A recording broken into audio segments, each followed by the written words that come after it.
From the creators who brought you RuPaul's Drag Race and $1 Million Listing, this is World of Wonders Wow Report. Things that make us go wow. Hello and welcome to this week's edition of the Wow Report on Radio Andy, where we count down the top 10 things from the past week that made us go wow. I'm Fenner Bailey, co-founder of World of Wonder. I'm joined by our Chief Creative Officer, Tom Campbell. Hello, Fenton. And the lovely James St. James. Hello, darling. And we have three, not one, but three very, very special guests. In no particular order, James DeSantis, Mel and Garrett McGee, better known as the Manscapers from World of Wonder's Backyard Envy, which is returning to Bravo for season 2 from next Tuesday, August 4th, 10 p.m. Welcome, guys. Thank you. Thanks for having us.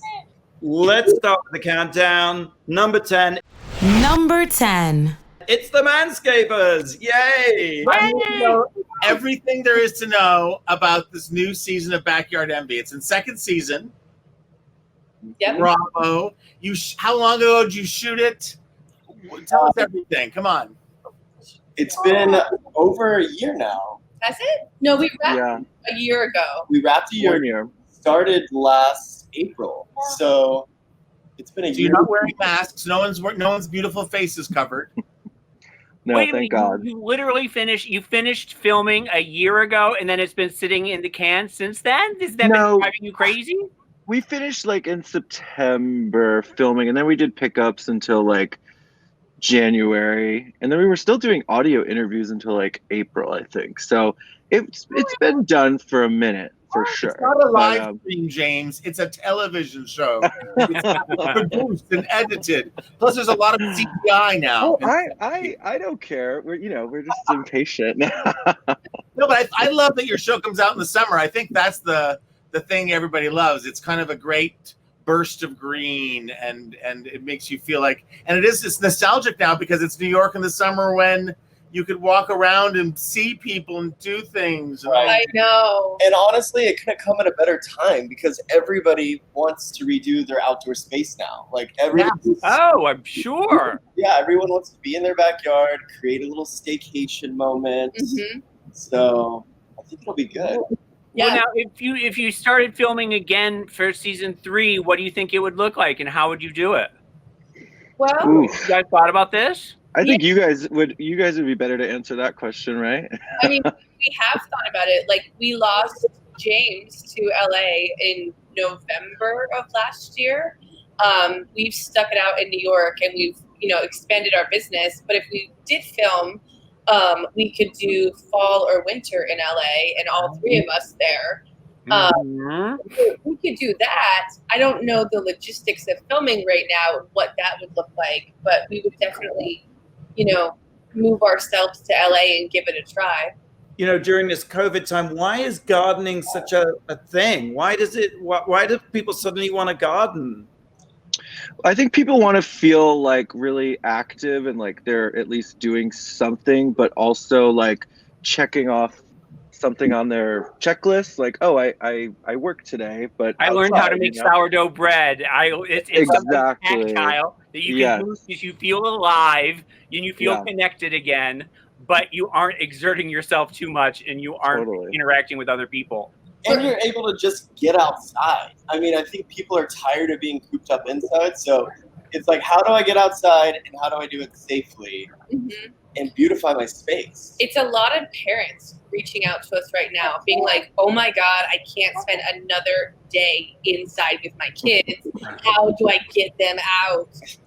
So it's been a lot of parents reaching out to us this past 2 to 3 months, and we're trying to help everyone and help them figure out a situation that works for them, because typically the work that we do is super high end, if that is fair to say, and right now everyone's being a little bit timid about the money that they want to spend, so we've had to adjust the way that we work and the way that we approach stuff, and we're definitely taking on smaller projects right now for the sake of just helping people get anything that's going to make their life better. But I will say the client list of needs and requests is getting so long that I'm like, there's not that much space to do everything that you want. They're like, we want a play area, we want an adult area, we want a vegetable garden. It's like, we want an office. A gym. A gym. But is it something that parents can do with their kids? Is it? I mean, can you assign your kids jobs in the garden and things? I do. You do. She walks in. Yeah. And what's the little rugrat there? This little one. I love that she's got headphones on in case we're using rude words. I'm assuming that's what that's about. It's more that we're going to bore her, so she puts her headphones on. You may get asked this all the time, and it may be tacky, but that's why I'm here. But like, what if I had to go out today and buy, living in California, and buy just like one backyard plant, or is there a hot plant, an indoor, outdoor? Give me some tips of what I should be looking for, because I get a little overwhelmed. Well, what should I do? Well, I mean, you're on the West Coast, so we always love like a beautiful agave. Blue agaves are gorgeous, super simple. But my favorite indoor plant right now is the Ficus Audrey, which is sort of like the fiddle leaf ficus. You've seen those really trendy plants that have been trendy for like 4 years. Yeah. But it's much easier to keep alive. Like, people always kill those fiddle leaf ficus trees. The cousin of that plant, the Ficus Audrey, has more of like a velvety leaf, and it's really beautiful and much easier to keep alive. I think is it hardier? Because I've killed so many ficus trees in my college years. I can't tell you. I'm a little nervous of a plant called Audrey in your house, because we all know how bad that can go. Right, that's Little Shop of Horrors, right? Doesn't the plant? Oh yeah. Audrey 3. Watch out. I was just reading a piece actually from the Rutgers University professor Joe Flagler, who says let's remember plants are non-judgmental, except for the Ficus Audrey, right? So I was segment, but I was going to ask what's new this season, but clearly man-eating plants are what people can look forward to on this new season of Backyard Envy on Bravo's Tuesday night. Dispose of your kids, just feed them to the plants, right? So that's Backyard Envy returns to Bravo season 2 next Tuesday, August 4th, 10 p.m. All right, Tom, number 9. James, number 9. Number 9. That's me, number 9. You know, we lost a lot of people this last week, and we're going to have to talk about them at a certain point. I think later on in the show we'll list all of them. But one of the people that we lost was Olivia de Haviland, one of the lost grand dames of the golden age of Hollywood, the last surviving cast member of Gone with the Wind. And she was somebody that I never really liked at all. I sort of hated her. I thought she was a namby-pamby little goody-goody little mewling kitten, and I just wanted to throttle her. I just hated her. But having said that, there's a little Olivia 101 that I want to give to the listeners out there. Is that because of her character on Gone with the Wind? Are you? Yeah, Melanie. I just despise Melanie. That was just one part. Yeah, but I think for most of her oeuvre, she always plays a goody girl, or maybe a good girl turned bad or whatever. But the one that I wanted to talk about very quickly was Lady in a Cage, which is a 60s horror film that she did.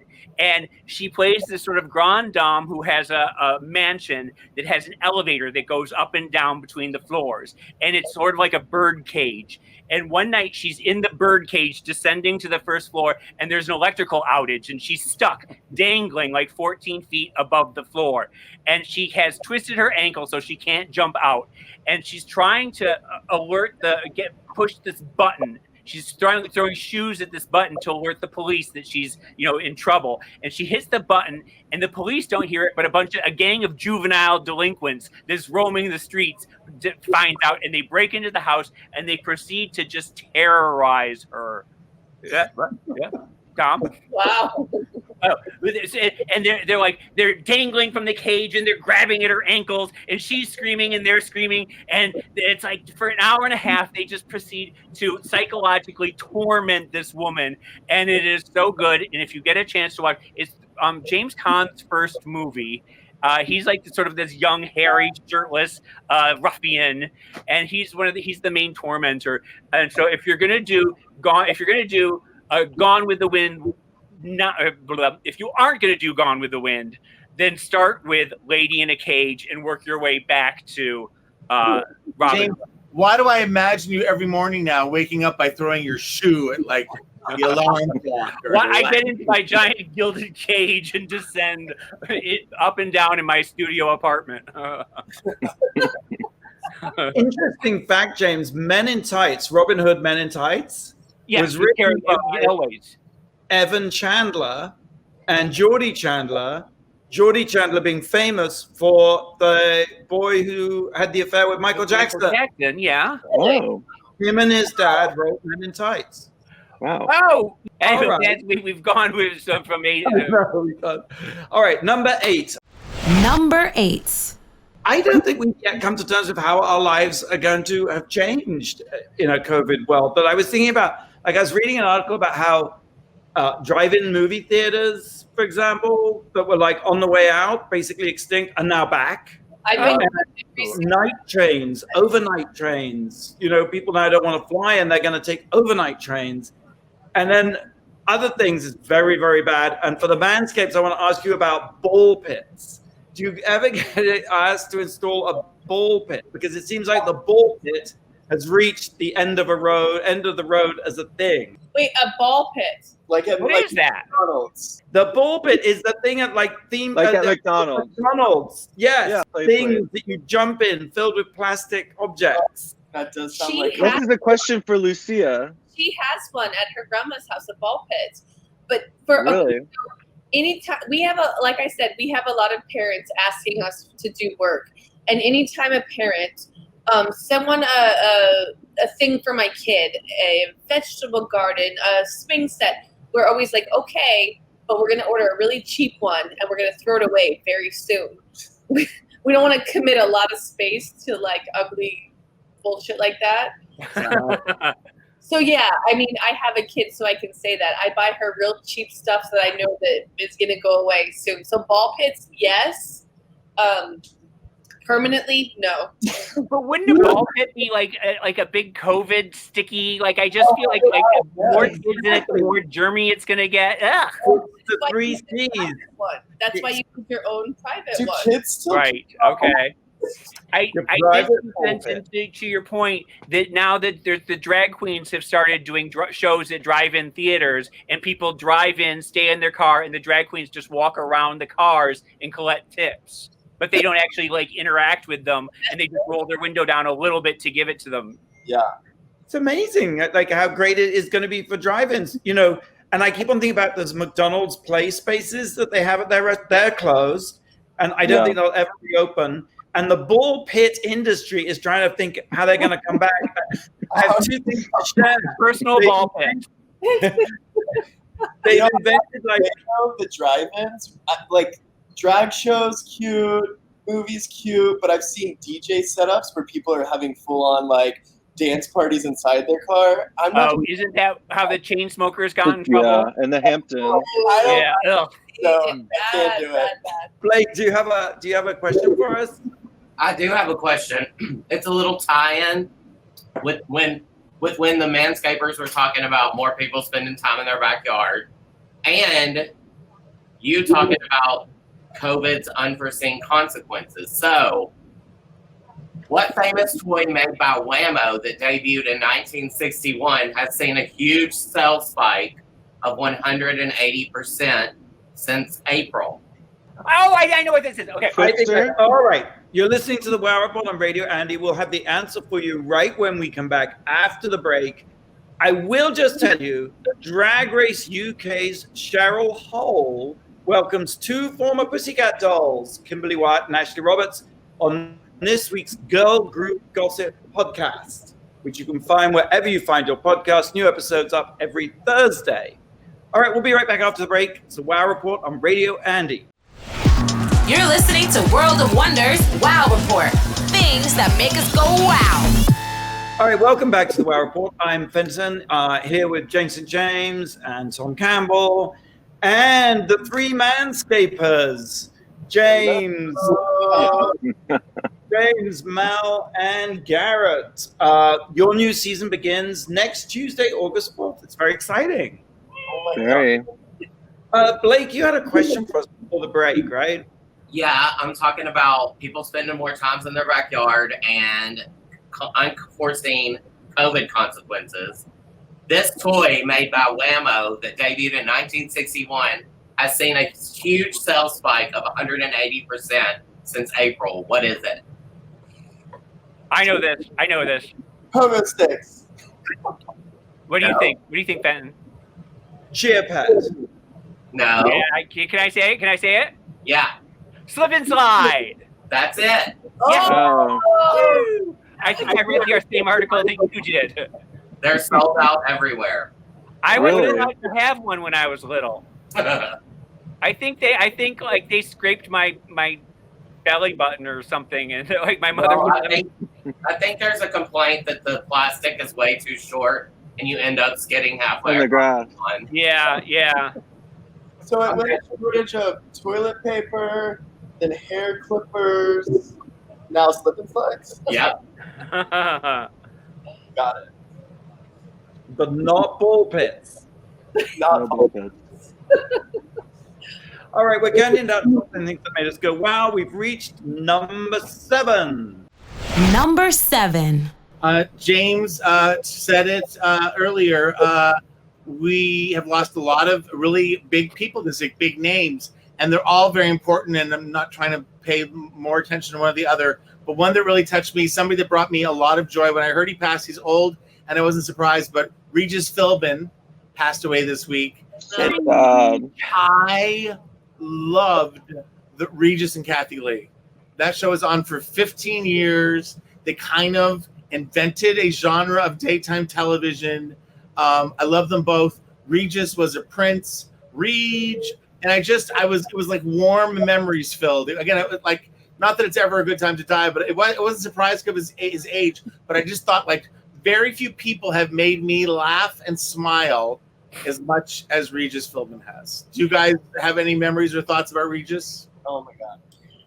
You know, something I just heard recently from Kathy Lee, she said that they actually invented what modern day reality TV is, which I think is very interesting, because they would literally just talk about their lives. How? Yeah. Because they would come to the set and they would just talk about what they did yesterday, and they would just literally talk about their lives. I think Kathy Lee's That's what stretching a she little bit. said.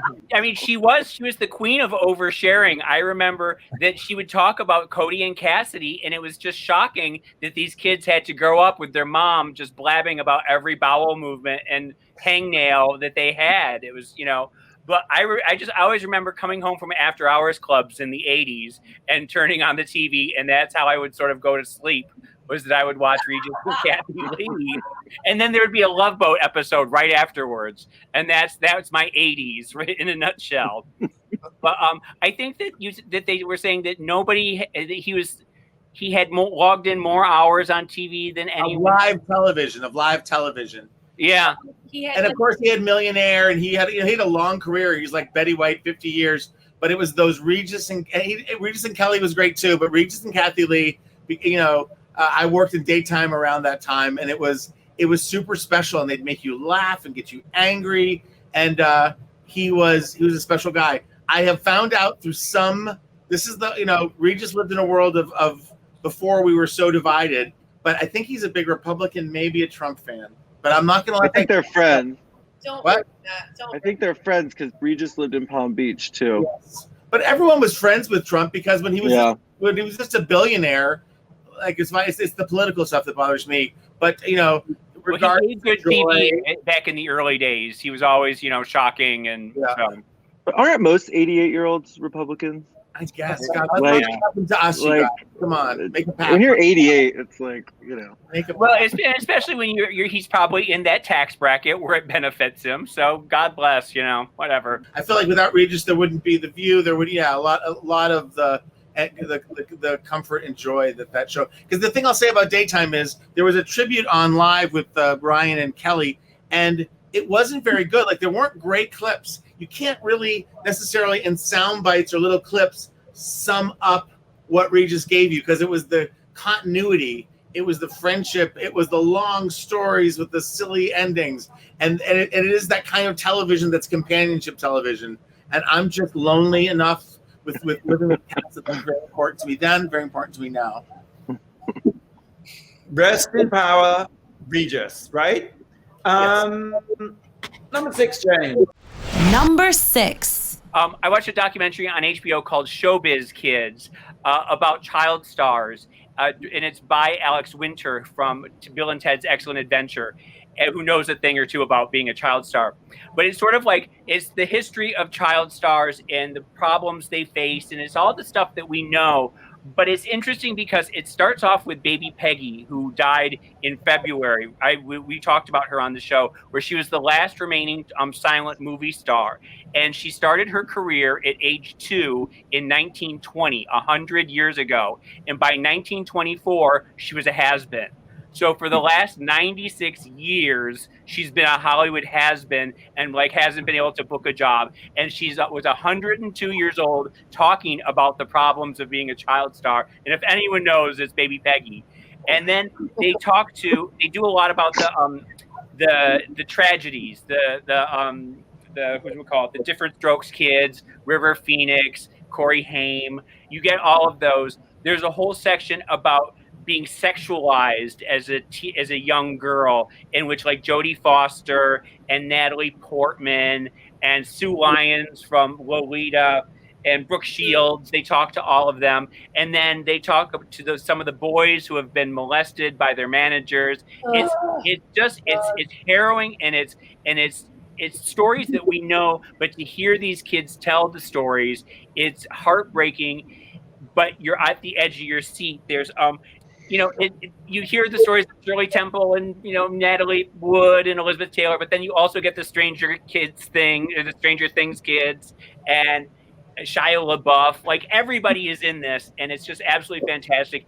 And if you have 2 hours, do they have do they talk to our client Neil Patrick Harris, because he's someone that was a child star and now is still a star, even bigger probably. They don't have Neil in it. He's not one of the talking heads, which is sort of an oversight, because he's perfect, and he made the transition where so few of them make that transition.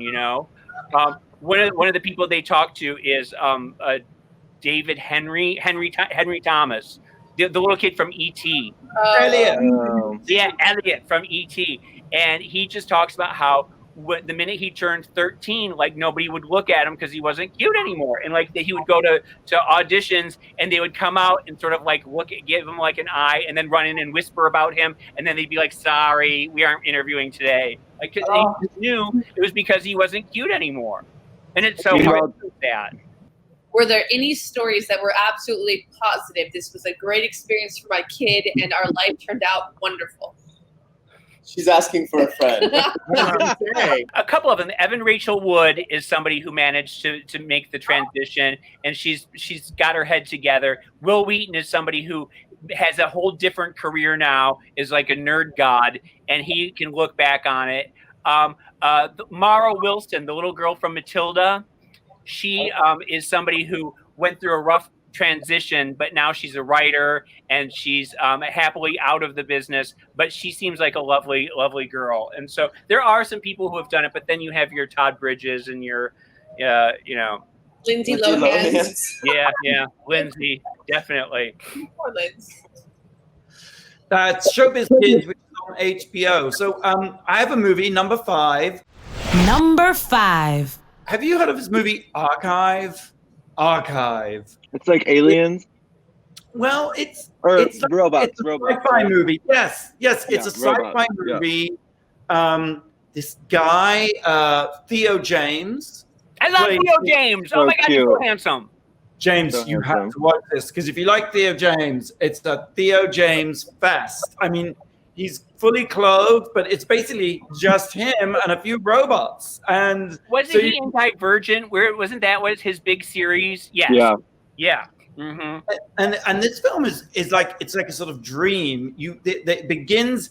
It's in this. You just don't know where it is. It's a sort of winter wasteland. It turns out it's like somewhere in northern Japan, and he's running through the woods, and he's at some sort of rundown facility, and he's supposed to be rebooting this facility. But what he's also doing is building robots, and the reason he's building robots is he's trying to recreate, it's like Frankenstein. He's trying to recreate his girlfriend. It's a very hard movie to talk about without giving it away. It's directed by Gavin Rothery. It's his first film, but he basically worked on Moon, that Duncan Jones film. David Bowie's son made that film Moon, and he designed all that. And it is so beautiful. It's kind of like 2001 in terms of that sort of measured, minimalist, very quiet. Or, you know, those scenes in Alien when they begin, Alien's very slow starting and you're just moving down corridors and and you get this like creepy sense that something horrible is going to happen. Like The Shining. Yeah, yes, it's definitely got that sort of feel. And another movie, Ex Machina. Oh, yeah. So good. I wish I could talk about more, but the one thing I will say is that there is a twist at the end that is worthy of The Sixth Sense. I tell you, it's just amazing. It very rarely do I see a film and I'm like, I've got to watch it again. Really? I watched Nolan, and Nolan was bored out of his mind. Because That's sort of a leitmotif in the show is that you subject poor Nolan to these things and he's always bored out of his mind. It's terrible horrors, exactly. So he didn't like Archive, but I loved Archive, and you can rent it on iTunes. Yeah. Okay. Well, you had me at Theo James, so. I know, that's all I had to say, really. Theo James. Let's take a break. Blake, got a question? I do. Today's July 31st, so it's this famous author's birthday, and they share their birthday with their most recognized character. Who's the author, and what's the character? You're listening to the Wow Report on Radio Andy with our quizmaster, Blake Jacobson. We'll have the answer right after the break. You're listening to World of Wonders Wow Report. Things that make us go wow. Welcome back to the Wow Report. I'm Fenton. We are here with the three Manscapers. Stars of Backyard Envy from Bravo. I do have a quick question. Before Blake answers that question, I have a quick question. What was the most outrageous thing you've been asked to do as Manscapers? Oh, God. Not on this show. Not on the show? Not during the breaks of the show, but in life. But in life. Wait, not Do on people require you to be shirtless and working out in a jockstrap? Is anyone? They don't. Nobody asks. You don't have to ask. It's always like there's no asking. Good answer. Clients ask our guys to put their shirts back on. They're like, why do they have their shirts off right now? I'm having a cigarette. I'm good. You can go now. I'm good. Yeah, exactly. They're like, okay. Where you can tune in and see them naked, I suppose, on Tuesday, August 4th at 10 p.m. Naked-ish, Did you see our new promo on Bravo? It's really sexy. It's like very sexual. It's kind of crazy. It's good. We'll put it up on the Wow Report today so everyone can watch it. Yeah, there's like a close-up nipple. We had a whole nipple gate for about a whole last Sunday trying to figure out whose nipple that was. Yeah, we didn't know whose nipple it was. It turns out it was none of ours. Turns out it was Steve Sims or Tom. Yeah. It was mine. Speaking of Blake, let's do that trivia question answer. Okay, so it's this famous author's birthday today, and they share their birthday with their most recognized character. So who's the author and what's the character? Go, James. It's got to be J.K. Rowling, right? Oh. Yes. Oh, there you go. Because she only has one character. And Harry Potter's Right, yeah. I Wow. was Not 31st. I was gonna say that. She's like a Republican now, right, or Oh, something? she's a transphobe. She's horrible. We hate her. Oh, transphobe. That's it. Yeah. Transphobe. At the Transphobe. moment, yes. Yes. Yeah, we don't like. Well, congratulations. I never would have gotten that. All right, let's move on with our countdown of the top 10 things that make us go, wow. We've reached number 4, Tom. Number 4. You know how I try, but I never succeed at avoiding politics in this countdown. But this was a little entertaining and a sign of the apocalypse. The Breitbart Doctors. Did you see those doctors? So crazy. Didn't Madonna retweet it? Oh, I know who you're talking about. Yeah. I didn't see it. The Madonna. It's been It's taken bad. down because it's full of lies. But it's a bunch of like people. They should have said, "I'm not a real doctor, but I play one on the Breitbart channel." It was a live stream that got. They said 400,000, but I had a cousin live streaming it. I was watching it, and I was just like, "This is beyond soap opera bad acting. This is beyond cheap Canadian content." You know, it's like it was just bad acting. And it's a woman who claimed to have a cure for COVID, and started trending hashtag Demon Semen, which is my new nickname for James. And Well, because her doctor, what is her name? I don't want to know her name. I don't want to give her publicity, but one of the crazy doctors believes, in addition that she has a cure for COVID, which she doesn't, that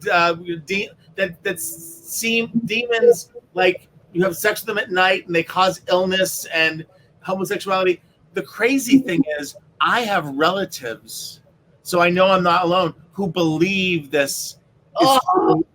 That it's like I watch and think, ha ha ha, in our liberal bubble. They believe it, and when it was taken down because it's full of lies, they think that it's a conspiracy taking down their lies. They believe that the government is full of reptiles, that it's actually being run by a group of reptiles, that alien DNA is what will solve COVID, and all sorts of crazy things. But that Eric Trump retweeted this, and then Donald Trump retweeted it too.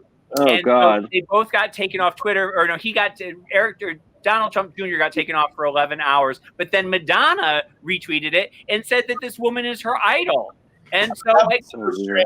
And I'm officially done defending Madonna on that one. I'm sorry. yeah, I don't. Yeah.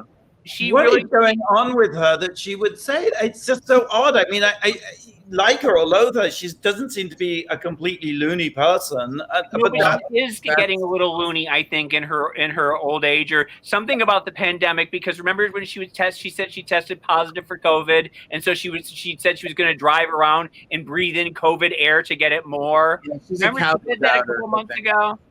Like, I just feel like, and then she doubles down. She refuses to apologize, which is very Trumpian. And so I just wonder. I feel bad for her, and I feel bad for her fans like you two who refuse to ever disavow her because she's I'm taking a break. I look, I'm not going to defend her, but because I missed this whole story, and I'm so grateful to you guys for this explanation, because I started seeing hashtag demon seed, and I'm thinking, where can I get some? What's going on? It just shows that if you're not if you don't pay attention, or you're not on Twitter, suddenly you're thinking, what the fuck is going on? Now it all makes sense. And the misinformation went, like, millions and millions of people saw it in one day before they could even take it down. So I don't say this is doom or gloom, because I'm like, bring it on. Like, I will take. I mean, I'm sure we're all going to end up, crazy, but like.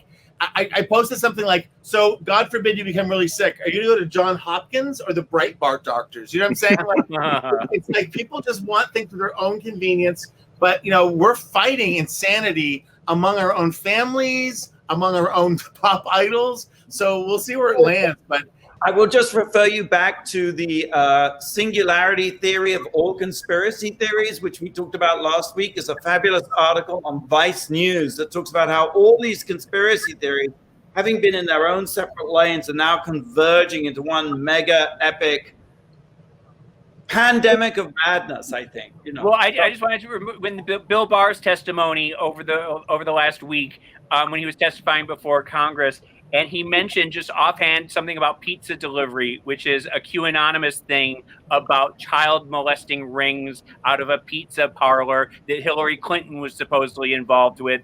And everybody just immediately thought that he was saying that Hillary was about to be arrested tomorrow because he mentioned pizza, and that like these weird little conspiracy bubbles. I mean, I know we should move on, but I just have to chime in because I'm reading a lot about Trump at the moment and televangelism, and a lot of Trump supporters are devout believers in the Bible, and they believe that, you know, when Trump tweets and it's got spelling mistakes and random capitalizations, they believe that's all, there are no mistakes, that like the Bible, like as God is incapable of making error, and so every word of the Bible is true, so Trump is divine and incapable, his tweets are incapable of having mistakes, and at all these random capitalizations in his tweets, he's speaking in code. And if you remember, my theory is that when he typed Kofefi, remember the famous Kofefi tweet, was a code for the word confetti, which means shred everything now, and everybody ran to, because it was right as the Mueller report was being announced, and I thought that meant run and go shred all your papers now and make confetti out of it. We've got trouble right here in River City. That starts with T and that rhymes with P, and that stands for pool. Same logic. Exactly. No, you're totally right. But it's interesting, isn't it, how sticky it is or how fascinating it is? I mean, even to us who don't believe it, any of it, it's like a shiny object or something. Anyway, we're going to move on. We're going to move on to number 3. What's your number? Number 3. Number 3. Number 3, Well, I'm Lulu. glad you asked. It's number 3 is what we're at. And I'm going to talk about something that is absolutely true. This is not a conspiracy theory. This is something that is actually happening. It's the rise of the planet of the baboons. And it's it's this week's news of the weird story that I wanted to talk to. It was out of the UK paper, The Sun, has been reporting that at Knowsley Safari Park in Merseyside. Do you know Merseyside in UK, Benton? Yes. Well, they've been having a problem. They've been having a problem with park baboons who have been roaming about with knives, screwdrivers, and one of them has a chainsaw and has been running around these baboons with a chainsaw, and they're terrorizing the zoo people. And it's it's always a bit of a problem when you have these drive-through parks with the monkeys, because the monkeys always swarm on the cars, and all of a sudden you'll have like 50 baboons banging on your windshield, and it's just terrifying. But somebody has armed them now with these weapons, and so you have these weaponized monkeys racing around, and it's absolutely terrifying. They don't know whether they broke into a van, like a worker's van, and stole their tools, or if somebody is weaponizing them for some nefarious covert thing, or whether it's just some sort of prank. But it's a problem, and I just wanted to point out that this might be something that our simian overlords are about to happen. Where Planet of the Apes is about to happen any minute now. Baboons with chainsaws. Maybe we need to hire them. Yeah, put them to work. Yes, cut down the shrubs. We already have baboons with chainsaws, Garrett. Well, I'm sort of playing for time because my number 2 is, has anyone seen I May Destroy You? Yes, on HBO, right? Tell me what you guys think. It's I May Destroy You. It's a British drama series. It's on HBO. It's on HBO. That's right. Yeah. And it's by Michaela Cole. She stars in it. She wrote it. She's gorgeous. Can't take your eyes off Oh, her. you can't. She's like magnetic, and great actress. I like it. I'm like 3 episodes in. It's a little Drag Race plug. Thank you. Wait, It's what? a series. She's been on Drag Race. Yes, she's. Oh, she was on Drag Race UK. Oh, cool. Oh wow, got it. I thought you were just saying we have a UK Drag Race. Which he sometimes does. I do that. I'm like, thing Tom, to happen. we know. But tell me about it. What is it about? She gets like sexually assaulted in the first episode, and she has a faint memory of it, but she doesn't believe that it's a sexual assault. She has a memory of a man basically having sex with her up above, and that's it. And she's trying to piece together something that happened on that night, and it's kind of like Memento, like it goes backwards, like from where it happened, and she's piecing it all together. But that's as far as I've gotten. Because she did a show called Bubblegum before this, right? I love Bubblegum. Oh my God, it's her. I think she's fantastic. Yeah.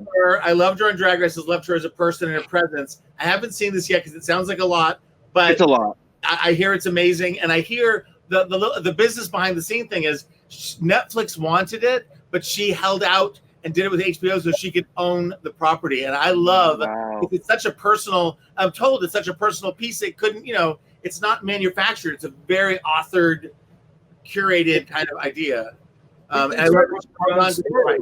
It's her own personal story. She was writing her next book, and she did go out, and she had an evening out, and she kind of had a blackout incident and got raped.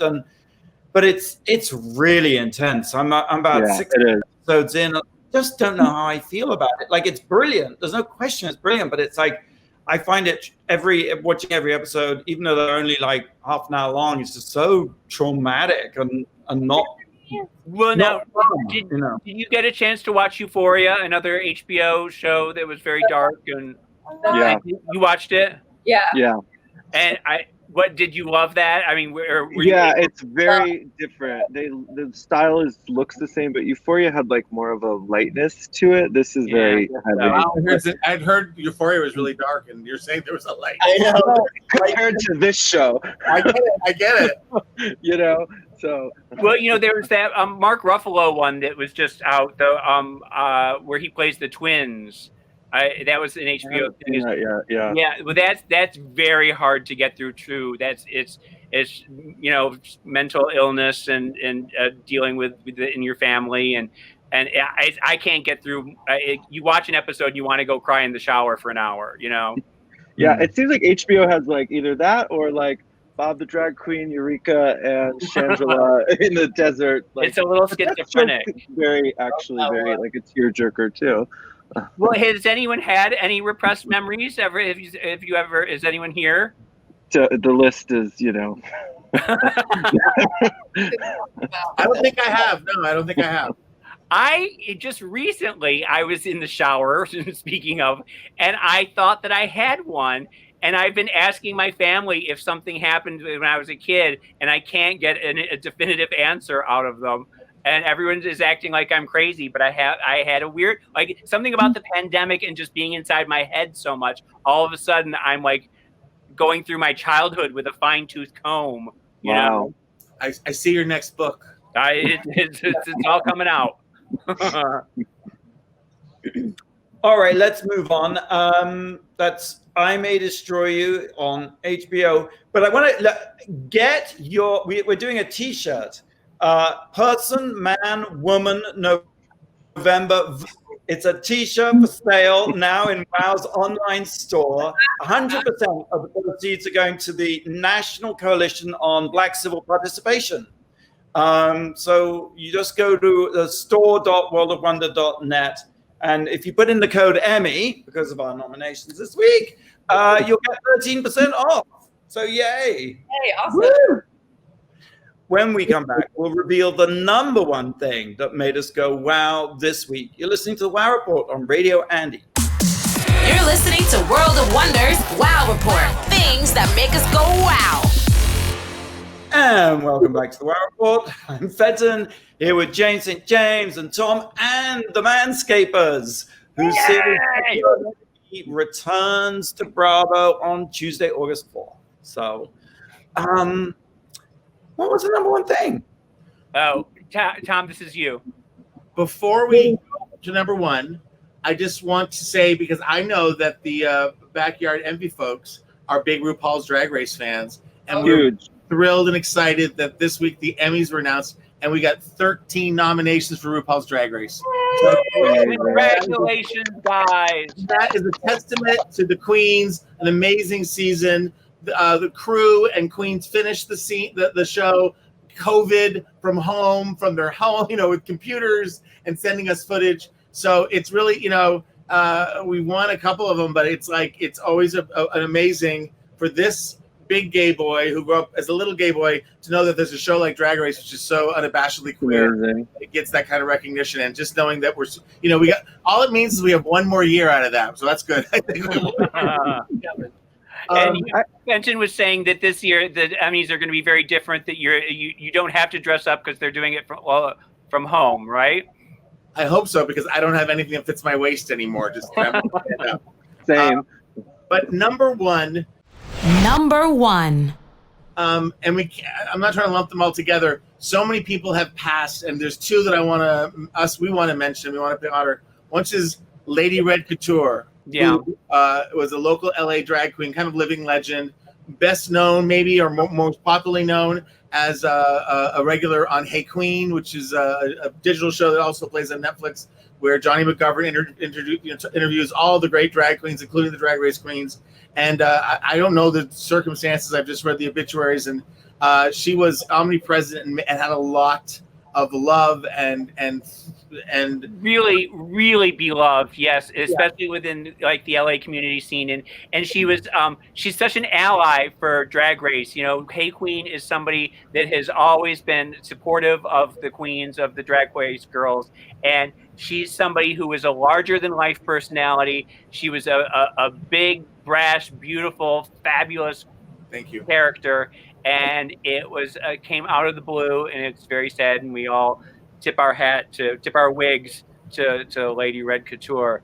Go ahead, because I have a couple that I wanted to mention as well, but I know you wanted to talk about. The one that I want to is I was Representative John Lewis passed this week at 80 years old, congressman, born in 1940. At age 19 and 20 was integral in the civil rights movement with Martin Luther King. He organized the first 3 marches in Montgomery, Alabama, where they marched over that bridge, which I forget the name of it, but they recently drove his coffin over there. He's been resting in state. His funeral happened on Thursday. 3 U.S. presidents, George W. Bush, President Clinton, and Barack Obama eulogized him, and beautifully. And if you get a chance to see Obama's eulogy, it's amazing.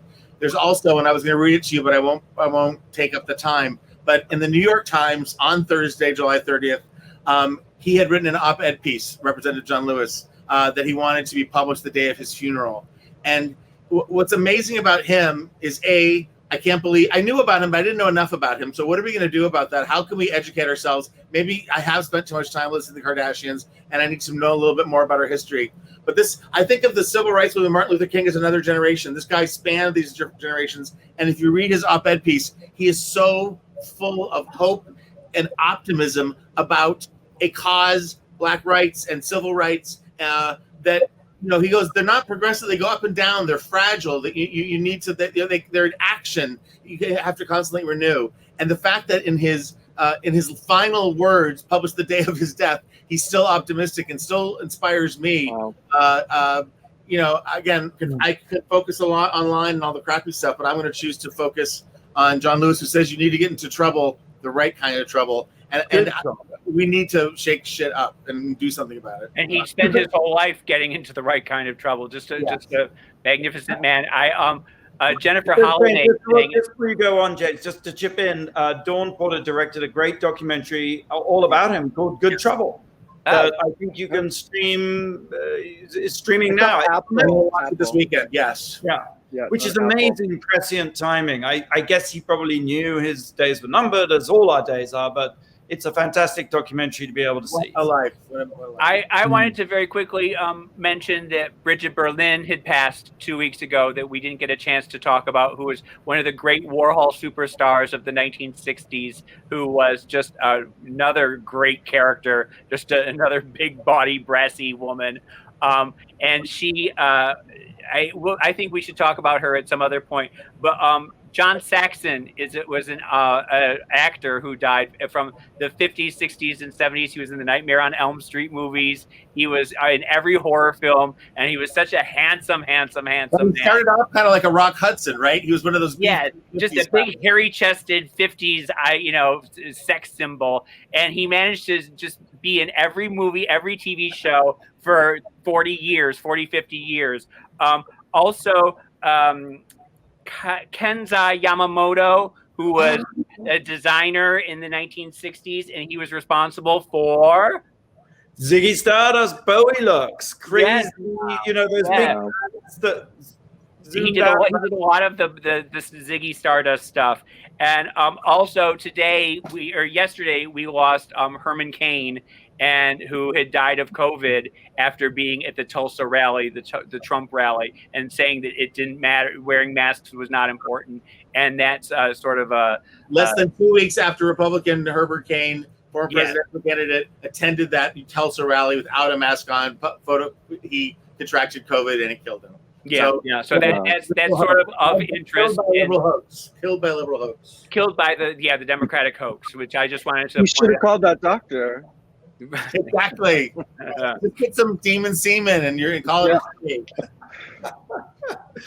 All right, that's all we got time for this week. Thanks for tuning in to the Werq Report. Mel, thank you, and your beautiful daughter. Gareth, thank you. James, thank you. Thank you. Together, the Manscapers, and you're our heroes. And watch Backyard Envy on Bravo. Meantime, James and Tom, same place, same time next week. You got it. Until then, stay home. Thank you Or for go having out and wear a mask. And do something that makes the world go wow. Wow.